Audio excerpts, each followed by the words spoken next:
இந்த ஆலயம் உனக்காக.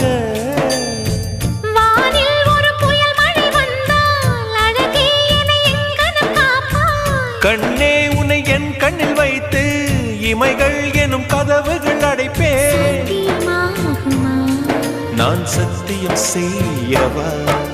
தொடு தொடுவெனவே வானவில் என்னை தூரத்தில் அழைக்கின்ற நேரம். உவா